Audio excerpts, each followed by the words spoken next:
show you that y'all, any questions about any of the homework? They're fairly simple. So for the second question, it ended up being a. Why don't we just do it? Or, That way we can answer.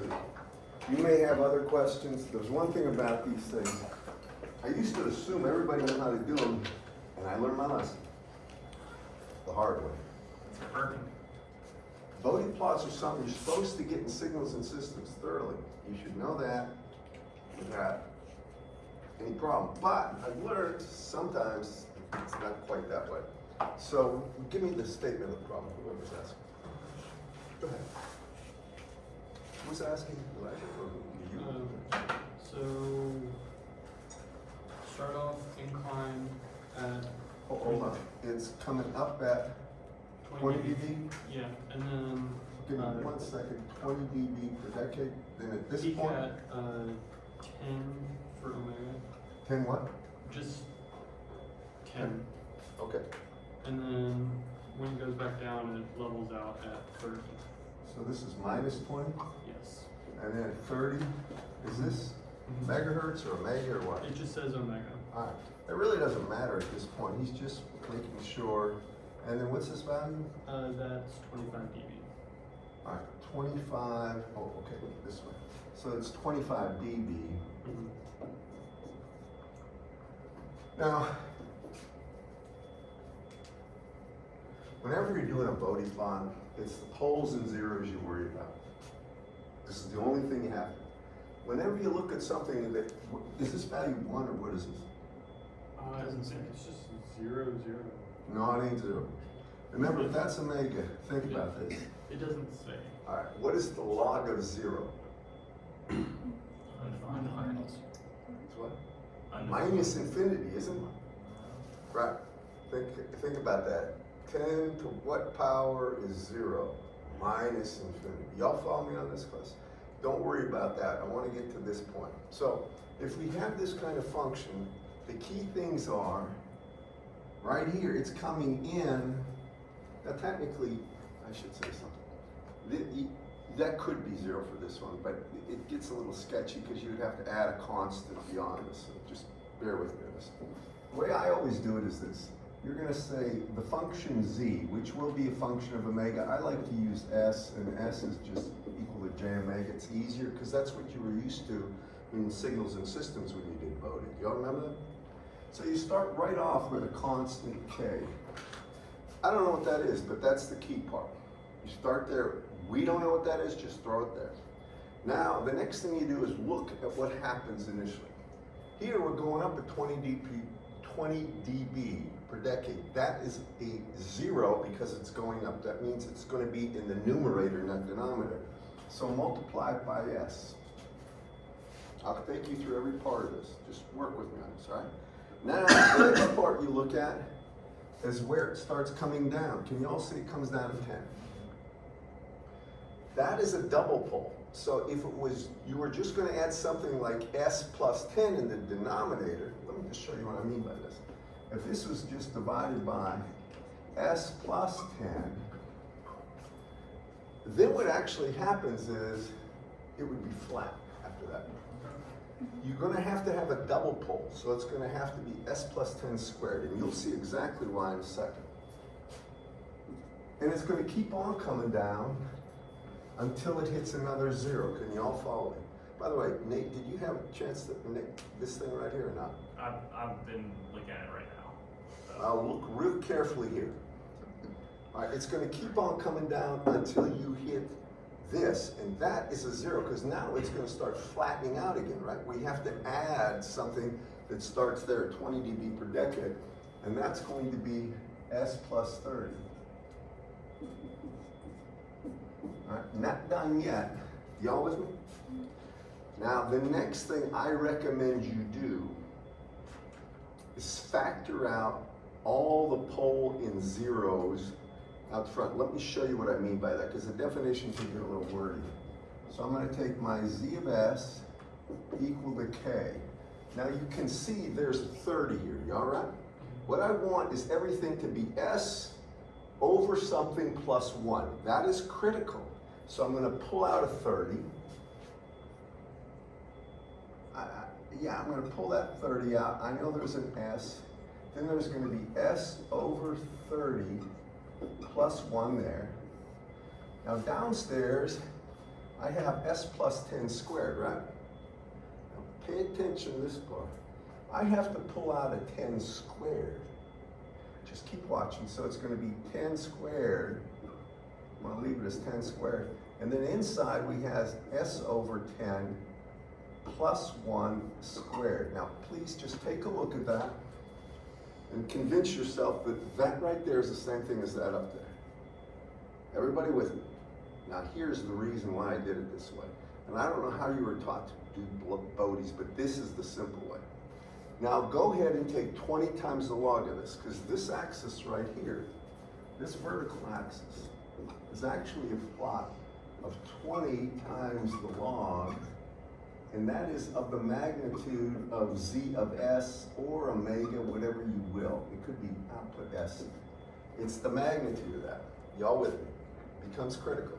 So now I take a look at this, and I'm going to do it over here, and I say 20 times the log of the magnitude of Z of S equals, I'm going to get a different marker. This thing's starting to die.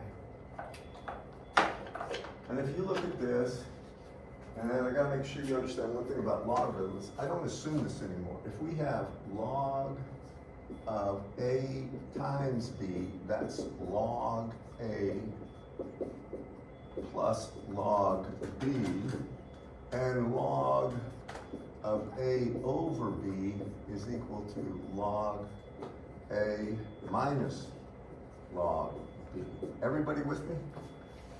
Now, I know you all should know that, and if you don't, I just want to remind you that's what it is. Now, you can't do log of A plus B equal anything over here, log A to the nth and B to the nth. So you can't do that. You all with me? You can't separate this. But if they're multiplied, you can. So over here, when I take a look at this, for this expression, now we get the log of this, but it's just a single thing. So I get 20 times the log of, and this one's going to be strict positive. I have K over 30 divided by 100. So I have K times 30 over 100. Just leave it like that. Plus, and now we get the next one, log S.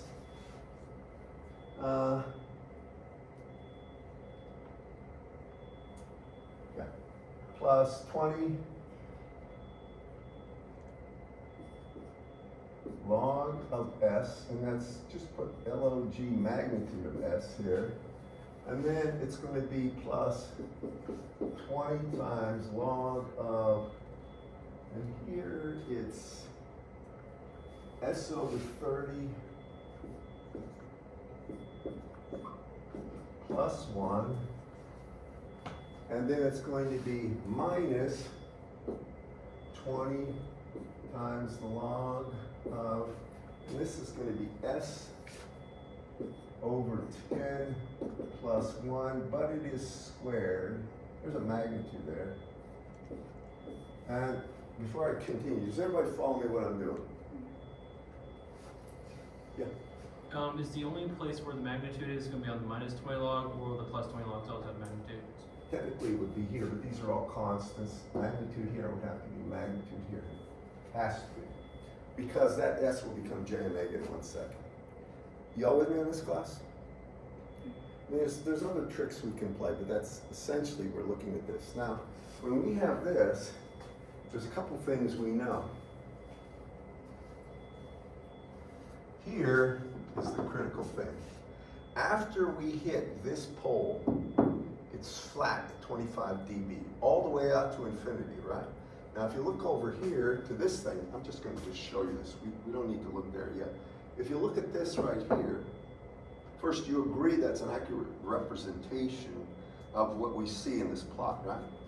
If you look at this right here, in the limit as S, let me put it this way, in the limit as S goes to infinity right here, Z of S is what? Well, I have, you can look right here, I have an S squared term, right?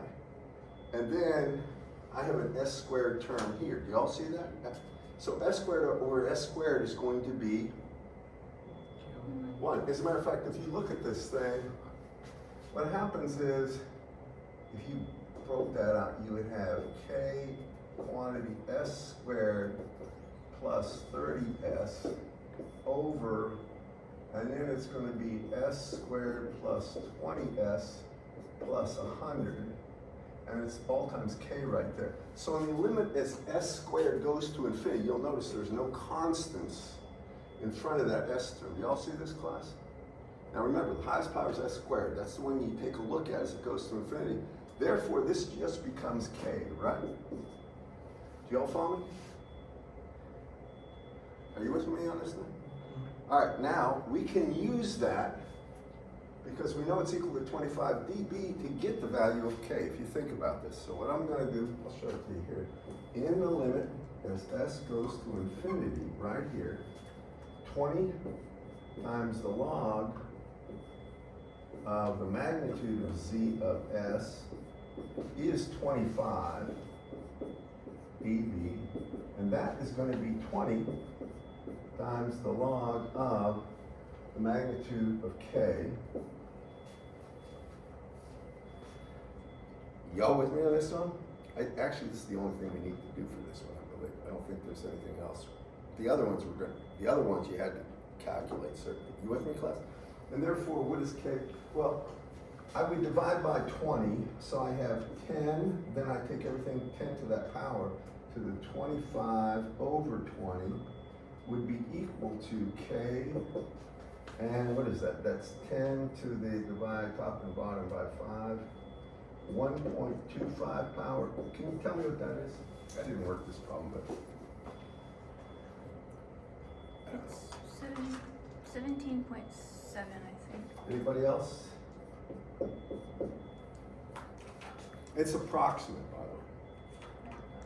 You got 17.7? What's the answer? It's 18, I think. Yeah, Yes. K's 18.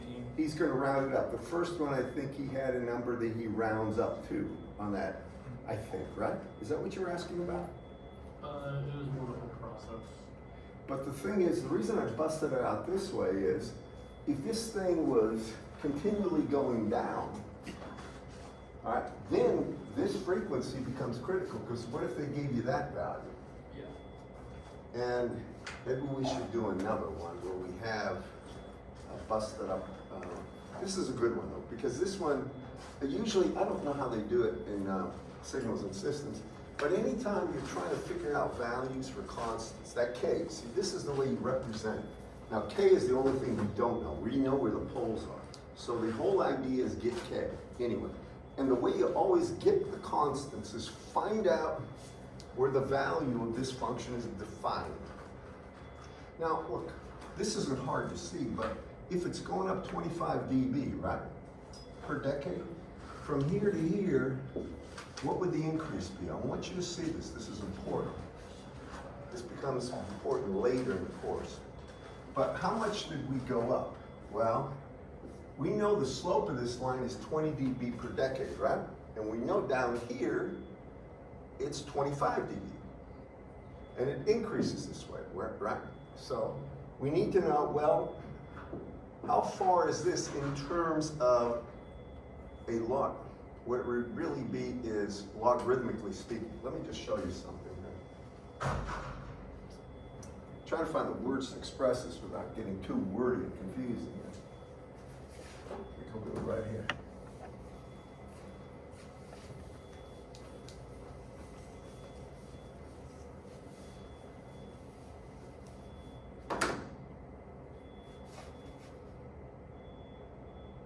Okay. I'm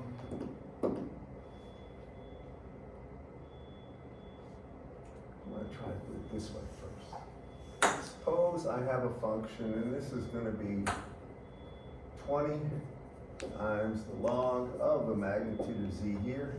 And what I'm going to do, remember, this axis is logarithmic, so this is going to be proportional to log of either omega or s, something like that. It could be log of f, too. And I take a look at this, and this point right here is, say, F1, and then it's going to come down at 20 dB per decade. And at F2 here, I want to figure out the value. Now, get rid of that.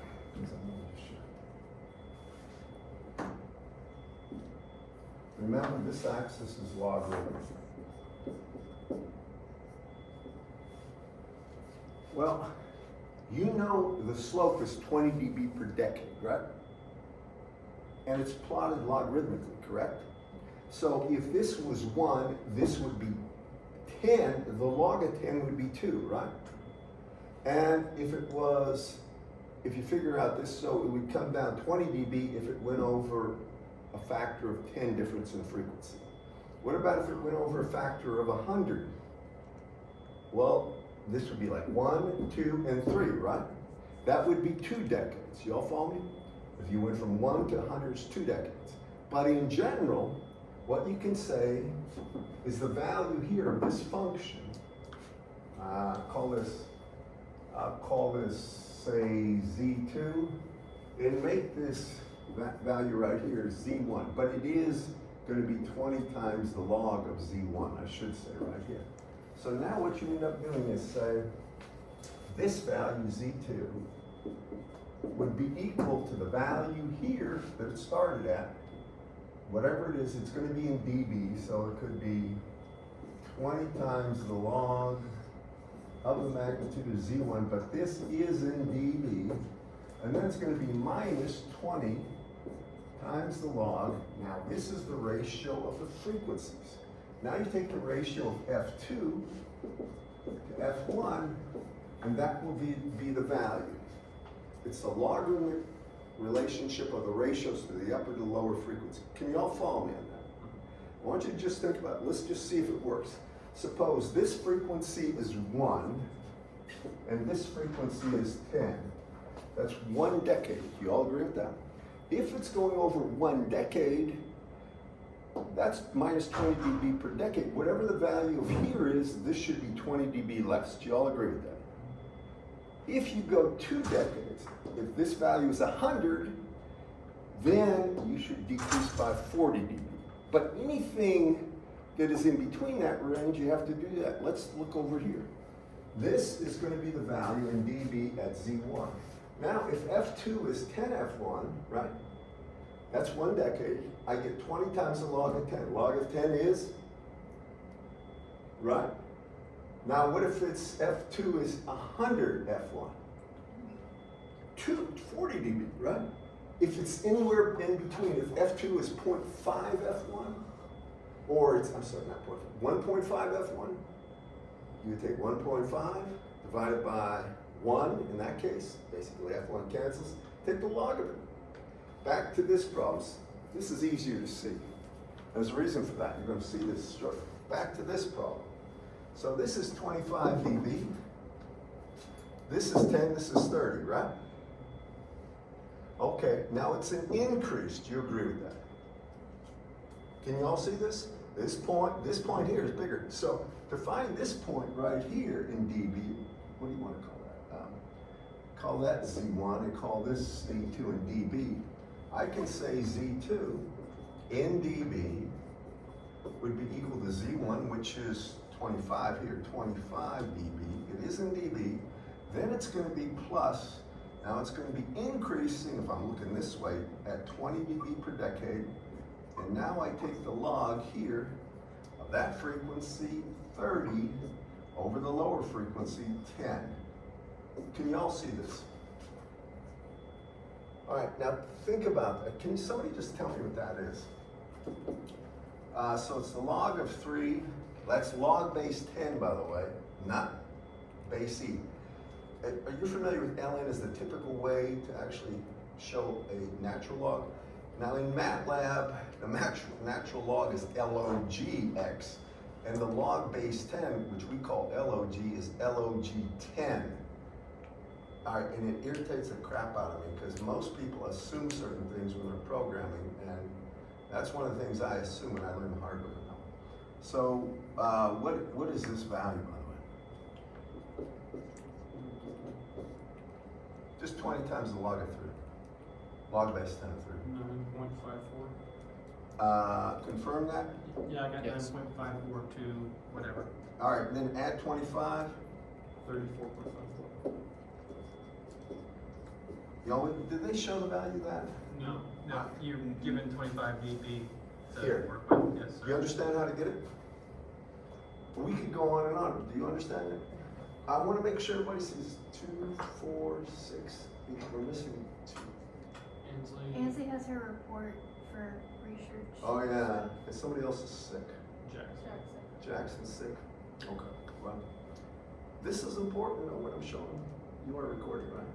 Good. I hope he watches it because this is important. We'll do one more. I don't have it in front of me. Do you have a problem? I mean, isn't there another problem where you have to get the plot for the first one? Isn't there the first one? Which, can you tell me what that, or can anybody tell me what it is? I'm trying to help you guys. You did that in the, What? the OneNote, the one you did. I did on OneNote. Are there any questions about the one?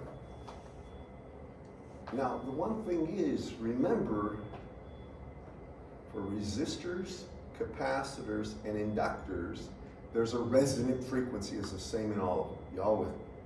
That's the critical thing for inductors and capacitors. But for capacitors, if you think about the impedance, it starts in a V. Is our quiz on this type of stuff Both. today, or is it on the resistors, capacitors? Well, they're both because the Bode plots are for a resistor, capacitor, or inductor. Because I haven't, can we do that? I haven't seen that, so. I wasn't here. Oh, you didn't look at the, I saw your email go out about that stuff. no, but did you look at the homework? And I think there is a recorded capacitor it. homework Here. problem. There's one problem for the, If you're willing to do one more problem, I Yeah. believe there is, I think that's Why that don't- thing. That, I just wasn't here when you were going over it, so. It should be recorded, man, isn't it? that one, I don't think you did. that. Not that, like the problem. Yes. You just worked out, one of the problems on the OneNote, but it wasn't the But one. didn't I go through the model? He has one pulled, he has one pulled up. if you All right, want to. hold on. Let me get it. Let's just take care of it right now and do one. We'll take care of it for mess. Don't worry about it.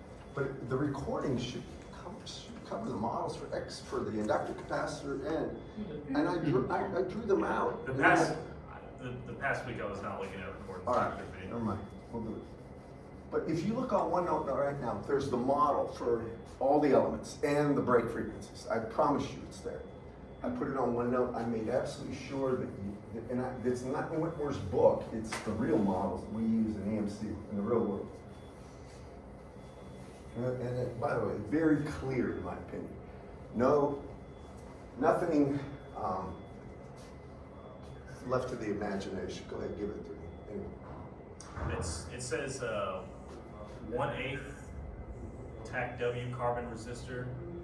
Maybe that's 1/8 what? I don't know. Watt, 1/8 watt. Never seen it. Carbon resistor has a Bode plot of impedance shown. All right, hold on. Let's just help me with this one. Is this log F or log what? I'm showing Yeah, you. let's- What's this axis? F, isn't it? Is that F?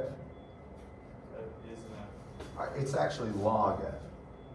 Log of F. Bode plots are logarithmic on one axis, have to be in logarithmic on the other. Stop now, that's what. All right, so he does, this is typical, by the way. Remember I said all the elements look like what they should at low frequencies? Hold on, don't wait. This is 4,700 ohms, but they are saying that it would be 20 times the log of that, actually, the plot. Y'all with me, class? Just make sure you know that when you do that, it ain't 4,700, it would be 20 times the log of the impedance of Z of omega or F or whatever you want to call it, right there. I don't know what that is, but keep that in mind. You don't set this and say it's dB, it's not. Now the first break frequency is where? 6 megahertz. All right, 6 megahertz. Now, I said before, that frequency right there, we wrote the expression for this. that frequency I'm gonna call the lowest one is equal to 1 over, that's in the F domain, so it'd be 1 over 2 pi R times C. R is the actual resistor, C is the parasitic capacitance. That's that one, right? Can you see it, right? All right, now it's coming down. -20. This is a V resistor plot right here. It's a minus V after a constant. So it's gonna go down. I mean, it's actually the V, so this is minus 20. And now this is the self-resonant frequency, That's 600. 600 megahertz. And it just goes back up 20. And then it's gonna go up at 20 after that point. And what do they actually want? It wants you to determine the lead inductance and parasitic capacitance. Excellent question. Hint, excellent question. Let me restate that. I think this is fantastic. I'm glad you asked it. When he sits down, I want you to pay attention this week. I can't be more clear. I'm thinking to myself, I never have done this before. I must be getting old. Anyway, for this one, what's self-resonance? Well, F self-resonance, this you have to know, is going to be really 1 over 2 pi square root of LC. Both L and C are unwanted. Now, the reasoning process on this one, I know this frequency, I know the resistance, that's by definition, I can get C. You understand the logic? Check with me on this one, Nate. Want to make sure. Here is where you get C. Just give him a second, he just got back. He's probably tired. With me? Yeah, I'm good. Next, you get this. You get L from that. We got C, we can get L. The reasoning should be perfect. Right? Take a look. See, we got C. This we got 600. We can get L. What is that? What is that? FSR? Self-resonance, SR. That's all it means. Y'all remember me saying that? Self-resonance. It just means that's the frequency of oscillation for the little component itself. Nothing else was considered here. Now we need an expression for it. All right. So how do we do it? Did they ask for an expression? No. No, they just, Oh, let's they get an just asked for, expression. Huh? They just asked for C and L. Yeah, let's get the expression. Let's get all of this. All right. How do you do it, Nate? Tell me. I'm confused. Anybody want to help me? Pretend that all of a sudden I have a palsy and I can't talk. What? How do I do it? Nobody? No? You're not even going to help me? No? I want the expression. What I'm getting at is I want the expression. It's S. What was that? Yeah, it looks like it's about to storm, by the way. I'm so glad I swam. Because every time it does this, they shut it down for half an hour. Yes. It's 30 minutes from lightning, but. No, yesterday, the lifeguards just took off. Like, they blew out of there, and it's nothing for a half an hour. I wanted to swim at 5 o'clock. Oh, the next shift comes in at 6. They went home. What if it starts raining by Anyway, let's start. So I'm going to put S. Dr. B, what are we finding an expression for? The impedance. That's what this is, impedance of a resistor. So here's what it looks like, Nate. The resistor looks like this R, and then parallel with it is called a parasitic capacitance. And in series with it is a lead inductance. You can call it L or lead. That's what the thing looks like. And what we're doing is finding an expression for the input impedance of this right here versus frequency. This is a high frequency model. Now all components look like theirs, but they should at low frequencies. And that one does the same thing. It's 4,700 ohms, right? So off the bat, we know R. Shocking, but it's true. Now back to this expression, what do we do? That's right. And the first thing you notice is there's a constant K. He's right. You agree with that? Just put a constant K. You don't care what it is. You'll figure that out in a second. Now, what do we notice? First thing is a pole, right? Poles when they go down after it, right? That's in the denominator at 6 megahertz. Now, I usually do these things. You don't have to, but I usually do them in terms of S, which is 2 pi F. Y'all with me on this? So I'm just going to call this right here FL, and I'll call geez, S lower equal to 2 pi FL. Just leave it like that. We can get FL in a second. Do you agree with that, class? It's 2 pi times 6 megahertz, right? First, is there any question about what I'm doing? So here, now I've got to divide this by S plus plus SL. So you agree with that? It's only 20 dB, right? Can you see it right? Here, this 600 megahertz, I'm going to call this S self-resonant, and that's going to be equal to 2, well, technically I should put a J there, but right now I'm just going to leave it on. It's going to be 2 pi times F self-resonance, and technically there should be a J there, and there should be a J here for my, it should be J times this, but I'm not too concerned about this. And then, but that's going to have, it, now just be attentive here, plus S self-resonance. It's not a single pole, because if it just was to the single power, S plus the S self-resonant, we would just flatten out. It would add 20 dB per decade, but it's going to go up 20 dB per decade, so I have to square it. You agree with that, class? Now be careful on this next part. This is, I warn you about this. This is where mistakes are made. Now, what I always get everything divided by stuff, so you get an S plus 1 here and S plus 1 here. You all hear me on that? That is key. Must be a heck of a storm. So here, I'll just come over here. I'm going to say this is going to be K. Out of the top, I take out S self-resonance, but it isn't just to a first power, it's squared.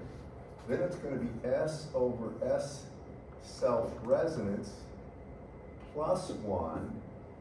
Down here, I take out the actual value of SL, and I get S over SL, and it's going to be plus 1. And that is that expression, correct? You forgot to square on top. Yeah, sorry. I'm so sorry. You all with me, class? Just trying to make this. I could use A and B, but I think this is probably better. Okay, now think about this. When I break this out, here's what I do. Just take 20 times the log of everything. So I get 20 times the log of, that's S self-resonant squared. And it's going to be over the lower frequency, and it's times K. It's a magnitude. Then it's going to be plus 20 times the log of, and it's the magnitude of S over S resonance plus 1 squared, and then it's going to be minus 20 times the log of the magnitude of S over SL plus 1. Before I go any further, does anybody have any question about how I got it? I just broke up the log. Can you all see this, class? Do we not need the first SL on the bottom? It's with the K. See, Oh, okay. I want to get all the constants in the front. That's the thing you have to evaluate. It's not just that K is going to be the log of 4,700. That's the mistake. 20 times the log of 47. It's not. Y'all see this right here. It's real important you see this. Okay? Has anybody been in this place when all the power went out? Oh gosh, I was in here one time. Not this room, but downstairs. I don't know what I think a squirrel got shot across some power lines and transformers. This used to happen routinely. And the whole place goes dark. I mean, the whole quadrant out here. I don't remember all the buildings. Down here, I mean, it's zero light. I can't see my hand. It was in the room. What is that big room? Is it? I don't remember the number, but it's totally dark. No light at all. This is before we had a section buildings. So I'm looking at thinking, wait a second. There's a person named Elise in the front row. Elise, can you get that battery powered tanning lamp out? This woman had a dark, she was always talking about her tan. You know, we had African Americans in there. She literally tried to compare herself to them. You're way out of your league. You know, just give it up. And from that point on, you know what kids have? This is before all those phones have. They have tons of lighters and stuff like that. It looked like a rock concert from like the 1970s with lighters. Now they have phones, right? It was unreal. I couldn't believe it. We find out who smokes in our area. Anyway, that's for another era, but it was interesting. Y'all with me here? Okay, now the next thing we take a look at is, here's the deal. We want these values, so you let s equal 0. This is the whole reason we divide everything out by those poles, or zeros. When you take a look at this, take a look at this and let s tend to 0. You see how I'm going to have a flat line there, y'all? Well, when s goes to 0, let me ask you this. You see how this is going to be something that is 0 plus 1, right? We square 1, we get 1. What is the log of 1? 0. 0, fantastic, that's what we're looking for. What is the log of 1? 0, these two go away. Can you see it? Mhm. So you evaluate this, where you know the function's value, in this case is s going to 0. When s goes to 0, what do you get? Now, and pay attention to this one, I get 20 times the log of 4,700, I'm gonna equal to 20 times the log of the magnitude, and this is SRC squared over SL. Well, SRC is going to be 2 pi F self-resonance, don't worry about the J terms, and then it's going to be over 2 pi times F, and I call it the lower frequency, times K. Now, I'm just rewriting that. That's the only thing that matters. Can everybody see what I've done? If you asked the first question, I hope I'm giving you more clarity on this. Okay, now, look at this. 20 log, 20 log. You see how 4,700 has to be equal to what's inside there? So, now I say 4,700 is equal to K, and this is 2 pi. Is self-resonance 600 megahertz? Yes, sir. Yep.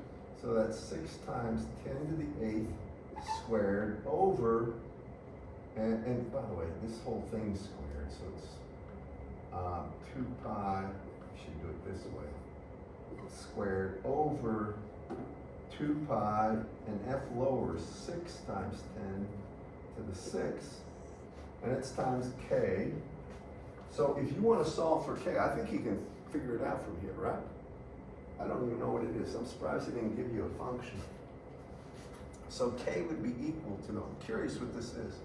K is going to be 4,700, right? And then it's going to be times 2 pi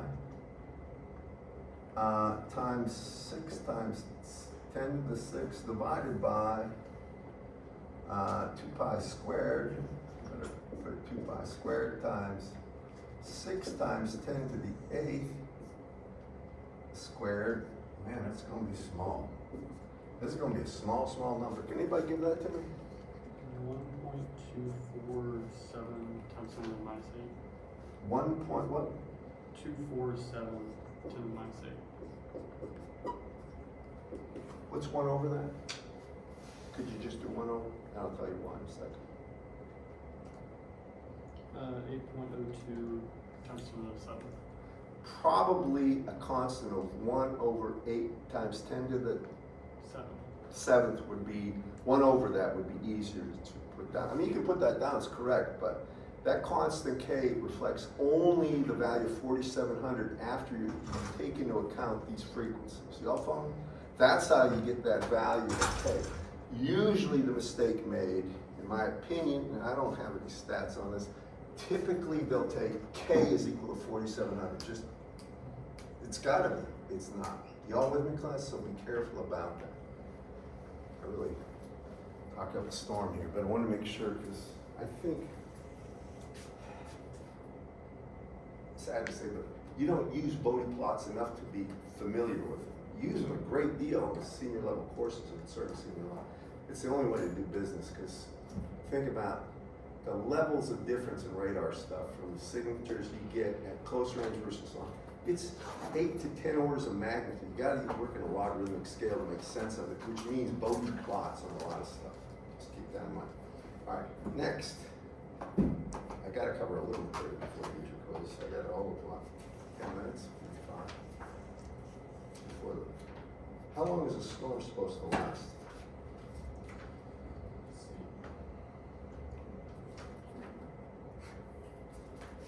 This is Alabama, that's a dumb question. It lasts as long as it wants. AccuWeather says it ends in 36 minutes. Which one? That's what AccuWeather says. The weather app says it should end.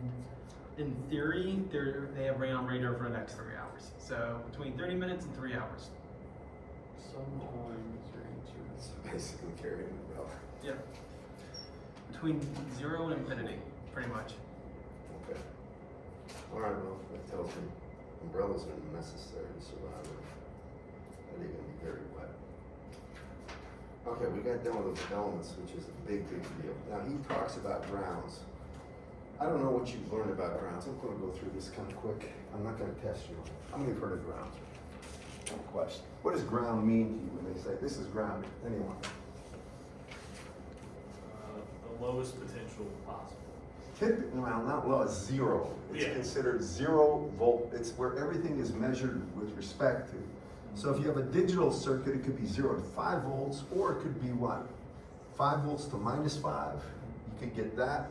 You can get all sorts of digital logic, non-return to 0. You get all sorts of things, but the ground potential is considered 0 volts, or where every voltage is measured with respect to. Remember, when you get a voltage measurement, 50,000 volts doesn't mean a thing until you know where 0 volts is referencing, because you say danger 50,000 volts compared to what? Is the ground 0 volts, or is it 49,999 volts? All right, so this is important to know where the 0 is, but there's more to this, and I'm just gonna get to the point, because I know we got a quiz coming.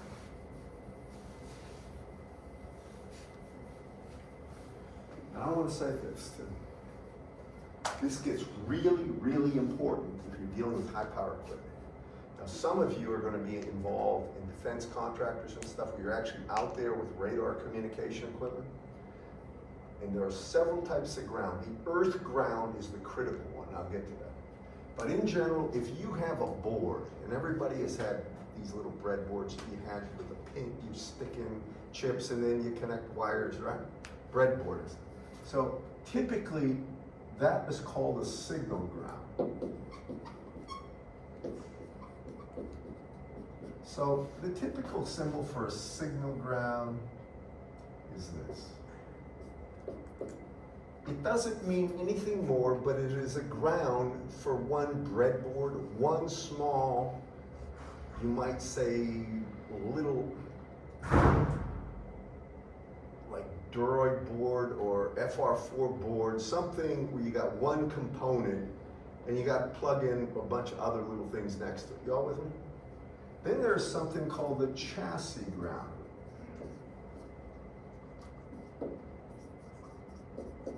Now, the symbol for that is this.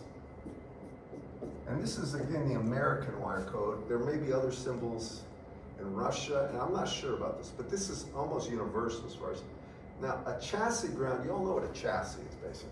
Think of a metal cabinet, and now you mount a whole bunch of boards in there. Just stick them in there, and all these boards have grounds, and all the grounds are going to be tied to the chassis ground. Y'all follow me? But current flows from the chassis or from the signal ground to the chassis ground, so there'll be tens to possibly hundreds of volts difference. It is important to realize this. It's small but noticeable, and in EMC operations, when there's power surges or lightning strikes, it becomes critical because now it ain't tenths of a volt, it can be tens of volts, and it can cause all sorts of disruptions. The final one is the earth ground. And I'll put that symbol over here.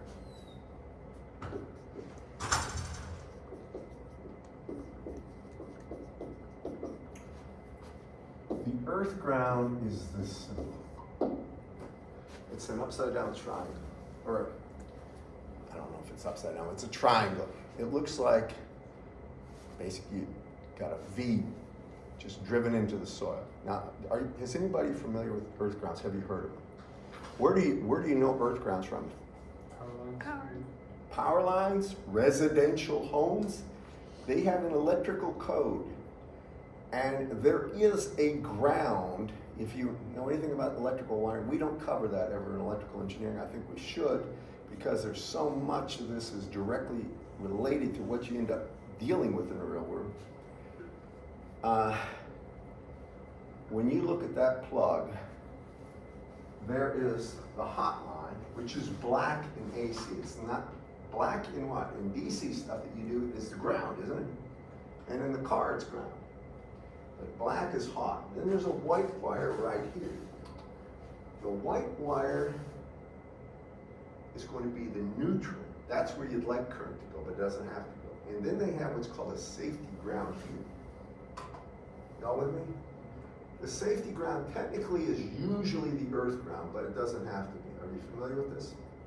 Now, the reason there's a safety ground, and some of you know this, I want to just cover this to the best without getting too deep. You know what a ground fault interrupt circuit is? How many have heard of that? It's always around water, and here's what happens.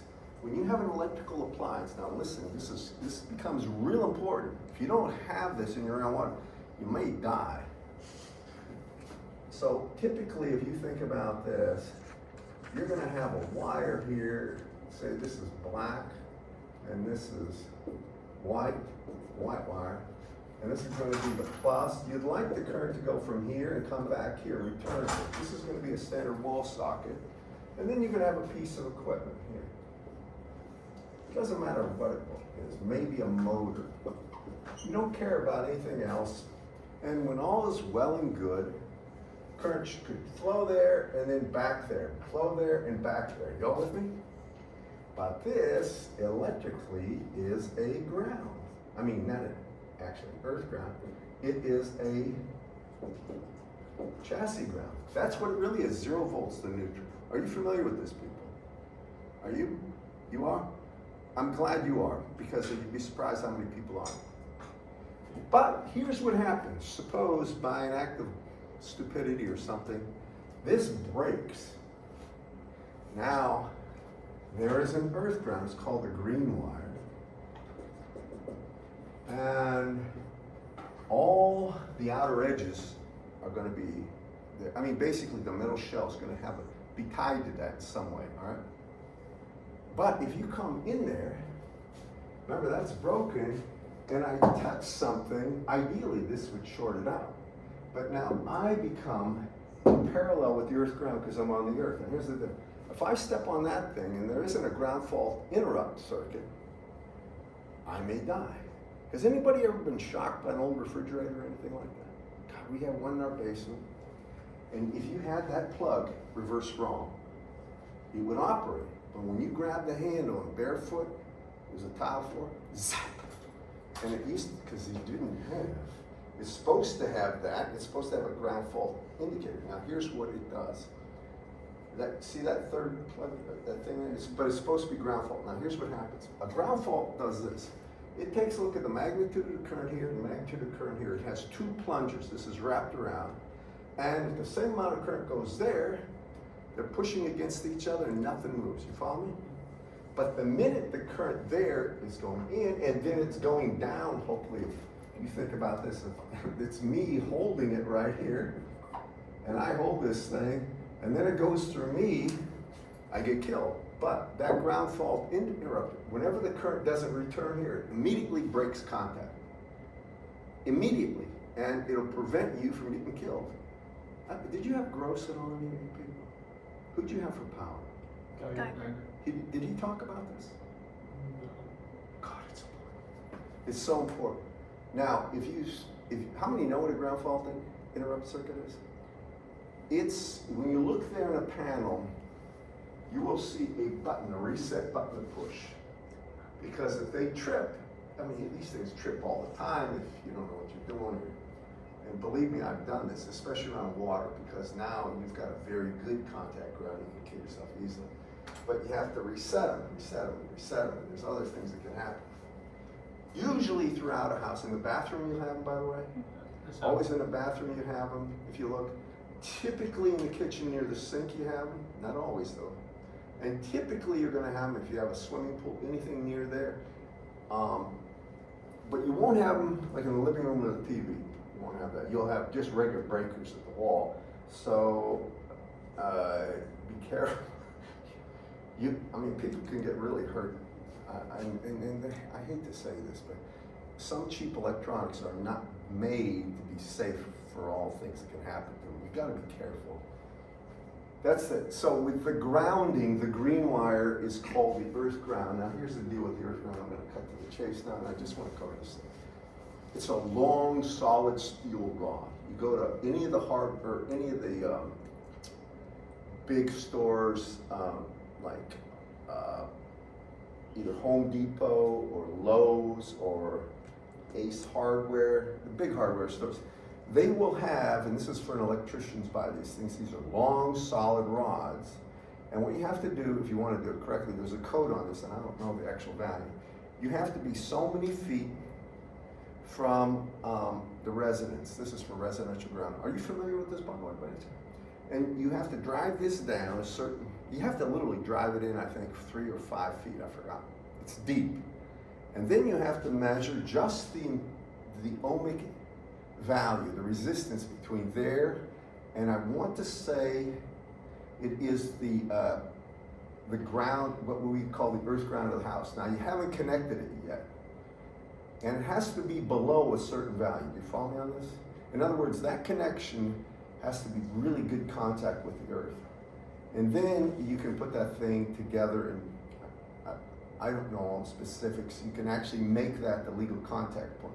It's kind of important you don't have more than 2 earth grounds, because what can happen, if you're going to do this, don't play with this unless you watch YouTube videos from electricians. Here's one of the problems. I've got an earth ground here, and this is my earth ground, and I've got an earth ground here, and here's my house. Well, put it like this. Here's my house. And now lightning hits. Lightning, the currents on lightning, just say it doesn't hit the house, it hits nearby, they're radially on the surface. They hug the surface, and they're large, the current densities. So the current goes up here through your house down this way. Follow me? Boy, that's lethal. That can start fires, blow things up. It's, tell you another story later about my good friend of mine that I was teaching in here. His father's house burned down because of this. It's a very sad story. So anyway, you don't do that. You have one earth ground, and you make sure all the connections are to the earth ground, so that can't happen. That's the bottom line on this. Sometimes bad things happen anyway. A lot more to this. Earth ground is the critical one. It's that. Just remember this. You're not going to be tested on that per se, other than you should at least be aware of what the 3 grounds are. Chassis grounds are really, they're nothing special. I mean, you got to make sure all the boards that are operational have their signal ground connected to the chassis ground. That's the only real stipulation, and it's not a big deal. Okay. Enough about that. I'll give you a quiz. Can you separate yourself as usual and just, take it out, or you can have calculators, but shut down your, or put your phones flat on the desk and